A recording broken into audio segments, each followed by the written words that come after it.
Hoje, você vai entender por que as emendas parlamentares viraram sinônimo de corrupção no Brasil. Vamos te mostrar como recursos públicos, criados com o objetivo de beneficiar a população, foram transformados em ferramentas de enriquecimento pessoal, poder político e negócios escusos. Um sistema que movimenta bilhões, muitas vezes sem qualquer controle real. E o mais grave, com total aval do Congresso. As chamadas emendas parlamentares existem legalmente desde a redemocratização. Elas são, em teoria, instrumentos para que deputados e senadores destinem parte do orçamento federal para obras e serviços nos seus redutos eleitorais. Na prática, no entanto, tornaram-se uma das principais portas de entrada da corrupção no país. A partir de 2015, as emendas passaram a ser impositivas. Isso significa que o governo federal passou a ser obrigado a pagar os valores indicados pelos parlamentares. Em 2019, surgiu um novo modelo, a chamada Emenda PIX, que permite a transferência direta de recursos a prefeituras e estados, sem exigência de projeto, licitação ou fiscalização prévia. É literalmente como um cheque em branco. O sistema rapidamente se tornou terreno fértil para esquemas obscuros, barganhas políticas e enriquecimento ilícito. O auge disso ficou conhecido como orçamento secreto. Um modelo que permitia a parlamentares aliados do governo liberar verbas bilionárias sem qualquer transparência. O Supremo Tribunal Federal declarou o modelo inconstitucional, mas as práticas opacas continuam, com outro nome, em outro formato, mas com o mesmo efeito. Dinheiro público sem rastreabilidade. E os casos suspeitos se multiplicam. Um dos mais simbólicos aconteceu em junho de 2025, durante a quarta fase da Operação Overclean, da Polícia Federal na Bahia. Em Paratinga, cidade do interior baiano, agentes encontraram 3,2 milhões de reais em dinheiro vivo, escondidos dentro de gavetas, armários e até closets da casa do ex-prefeito Marcel Carneiro. A contagem levou mais de 5 horas. As cédulas, em sua maioria de 100 e 200 reais, estavam em malas, sacolas e mochilas. O dinheiro, segundo as investigações, seria fruto de repasses feitos via emendas parlamentares desviadas entre 2021 e 2024. Essa não foi a primeira, nem será a última operação desse tipo. O Ministério Público Federal já identificou um padrão nos municípios que mais recebem emendas: aumento expressivo de superfaturamentos, empresas fantasmas, contratos direcionados e até prefeituras que viraram fachadas para grupos criminosos organizados. E quem são os políticos que controlam esse sistema? O senador Davi Alcolumbre, ex-presidente do Senado, foi apontado como o parlamentar que mais recebeu recursos via orçamento secreto no período entre 2024 e 2025. Ao todo, 430 milhões de reais em emendas foram alocados por ele. Isso mesmo, quase R$500 bilhão sob seu controle, sem licitação e com baixíssimo nível de transparência. O volume gerou incômodo, inclusive dentro do próprio STF, onde o ministro Flávio Dino passou a cobrar explicações e responsabilização. Dino, inclusive, se tornou peça-chave nessa história. Desde que assumiu uma cadeira na Suprema Corte, tem atuado sistematicamente para derrubar práticas orçamentárias irregulares e pressionar o Congresso por transparência. A postura gerou reações duras. Deputados como Hugo Mota e o próprio Alcolumbre se articularam para tentar deslegitimar decisões do STF, inclusive propondo projetos para limitar sua atuação. Mas o cerco se fecha. Em outra ponta, casos escandalosos continuam a surgir. O deputado federal Fábio Turuel destinou 2,2 milhões de reais em emendas para recapear ruas do condomínio de luxo onde ele mesmo mora. O caso foi revelado em reportagem da imprensa e está sob investigação. Trata-se de um caso claro de uso indevido de verba pública em benefício pessoal. algo que, embora revoltante, tem se tornado comum sob o guarda-chuva das emendas PIX. E há ainda as denúncias de propina. Um empresário, cujo nome permanece sob sigilo por decisão judicial, afirmou em delação premiada que o deputado Hugo Mota cobrava comissão de 10% sobre as emendas liberadas. O relato é apurado pelo Ministério Público e envolve uma rede de empresas que se beneficiavam de contratos públicos após o repasse das verbas.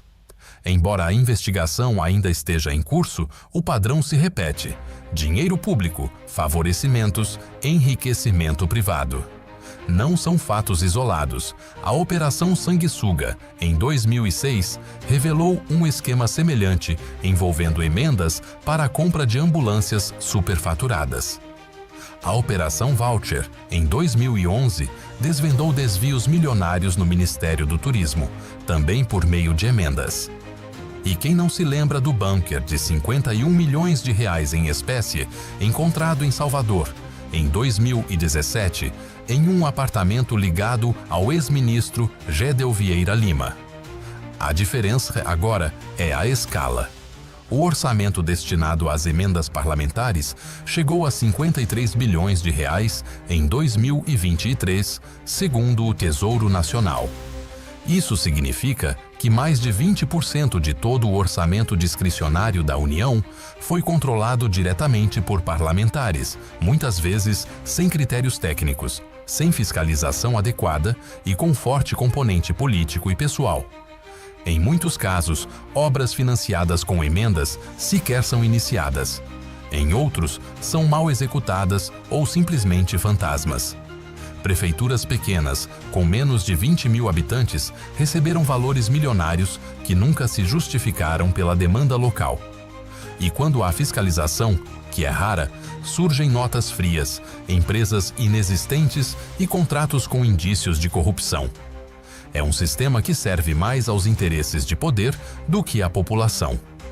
A justificativa oficial para as emendas é o fortalecimento da base parlamentar e o atendimento das necessidades locais.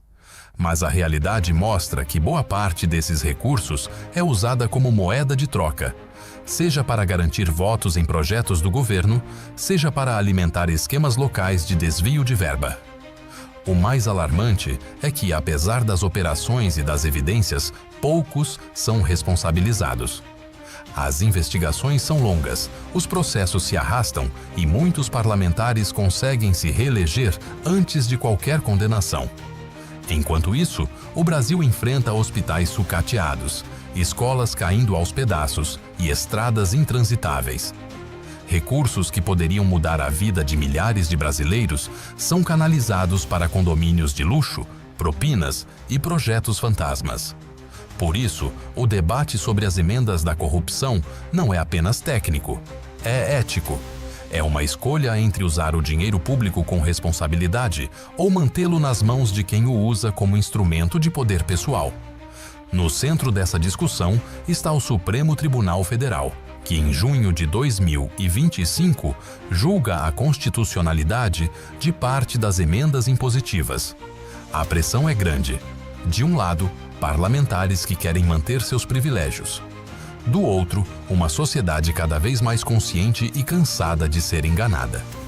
As emendas da corrupção escancaram o problema estrutural do Brasil: a captura do Estado por interesses privados travestidos de ação pública. É por isso que este vídeo existe, para expor o que muitos tentam esconder, para informar você e para cobrar mudanças. Se você chegou até aqui, saiba que sua consciência já é parte da solução. Inscreva-se no canal, ative o sininho e compartilhe este vídeo com quem precisa entender que o dinheiro desviado não é invisível. Ele aparece em mochilas, em condomínios, em asfaltos de luxo e, principalmente, na vida que falta a quem mais precisa. Porque onde falta escola, hospital e justiça, sobra emenda. Não é sobre esquerda, direita ou centro. É indignação coletiva diante do uso político do dinheiro público. Hoje, o Brasil assiste a uma expressão que virou símbolo de indignação: Congresso da Mamata. um termo que define um Congresso empenhado em organizar benefícios próprios, sem preocupação real com o povo. Mamata, aqui, indica o privilégio fácil, o uso do dinheiro público para satisfazer interesses pessoais de deputados e senadores. E não importa se você se considera de direita ou de esquerda. O que está em jogo é o desrespeito aos brasileiros. É disso que falamos quando ouvimos Congresso da Mamata. Uma máquina de privilégios que insiste em aprovar medidas que oneram a sociedade enquanto alimentam práticas que beneficiam apenas quem está dentro do poder. Nos próximos minutos, quero mostrar como essas decisões estão acontecendo na prática e o preço que pagamos por isso. Recentemente, vem circulando a proposta, encabeçada por destacados membros da mesa da Câmara, para que deputados possam acumular aposentadoria com o salário integral do mandato. Hoje, quem opta pela aposentadoria precisa renunciar ao salário de R$ 46 mil. Mas, sob argumento de isonomia, querem liberar ambos e ainda garantir uma gratificação de fim de ano. Imagina só, salário cheio, aposentadoria, gratificação e ainda dizendo que defende cortes nos serviços públicos. Do mesmo tema, surge outra mudança impactante: o aumento do número de deputados federais de 513 para 531. Foi aprovado no Congresso e aguarda a sanção do presidente. Os defensores argumentam que a ampliação traz representatividade a mulheres, negros e jovens. Mas o fato é que vamos ter 18 cadeiras a mais, com custo direto ao contribuinte em um momento crítico. É aí que se configura o cerne da controvérsia.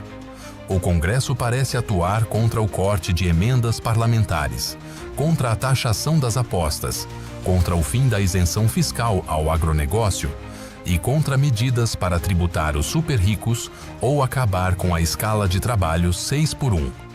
Mas quando se trata de benefícios que afetam diretamente a população, ele defende cortes no congelamento do salário mínimo, no financiamento das áreas sociais, na ampliação das tarifas de energia elétrica e ainda quer aumentar o fundo partidário. Um triste selinho de que as prioridades estão no privilégio, não no bem comum. A discussão sobre o custo da máquina parlamentar é ainda mais chocante.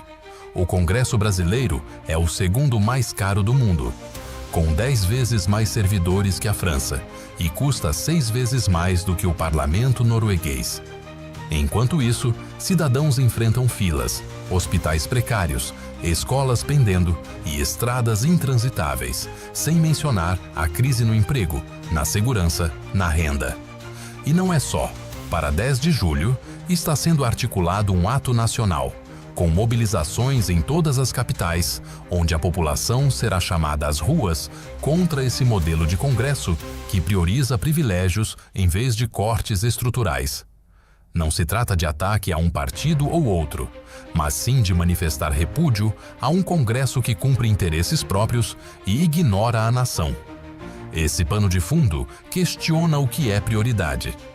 Se o Congresso quer de fato ajudar o Brasil, deveria focar em transparência, controle de gastos, redução do número de deputados, tributação justa, proteção dos vulneráveis e garantia de direitos trabalhistas e sociais, não em promover novos privilégios para si mesmo. O termo Congresso da Mamata resume isso. Não é esquerda, direita ou centro, é indignação coletiva diante do uso político do dinheiro público. O apelo aqui é por união. O Brasil não pode mais pagar os privilégios que o Congresso distribui, enquanto seca os direitos de quem alimenta essa mesma engrenagem. Chegou a hora de cobrar responsabilidade. Cobrar que o Congresso priorize investimentos sociais, saúde, educação e infraestrutura, sem contar aposentadorias duplas, aumento de cadeiras ou benefícios obscenos, enquanto a conta empobrece os brasileiros. Porque, no fim das contas, mamata de verdade. Quem banca somos todos nós. Se inscreva no último jornal do mundo para ser o primeiro a saber tudo o que ocorre no mundo. Você foi enganado, otário! Enquanto você lutava contra a mamadeira de piroca, eles criavam um império de privilégios.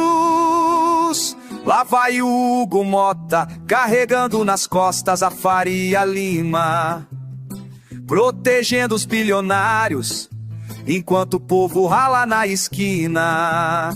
E o Jornal Nacional sai em defesa da elite bacana. Moderação nos ataques, mas nunca fala da grana. Congresso Nacional, inimigo do povão. Se é pra cortar, corta o arroz e o feijão. Mas a grana da emenda, essa ninguém mexe, é proteção. Congresso da mamata, cúmplice da enganação, faz o L trabalhar e a elite curtir na mansão. Votam contra o imposto dos ricos, chamam isso de responsabilidade fiscal. Mas se for pra fuder o pobre, a pauta é aprovada no plenário geral. Eles dizem democracia é isso, parceiro, mas cadê sua parte no dinheiro? Você paga imposto até na luz, enquanto os tubarões dão risada no chuveiro. Congresso Nacional, o inimigo do povão, a elite mamando com isenção, e o trabalhador pagando a conta com suor, com sangue, com frustração. Emenda pra trator, verba pra mansão, enquanto o SUS sangra e a escola cai no chão. É Hugo, nem se importa, é Faria Lima no coração.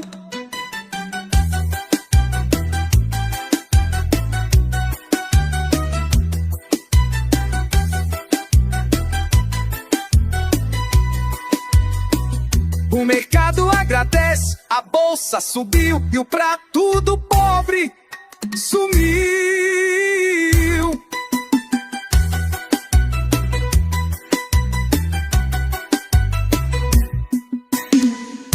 Congresso Nacional, carrasco do povão, aplaude a mamata e ignora o irmão.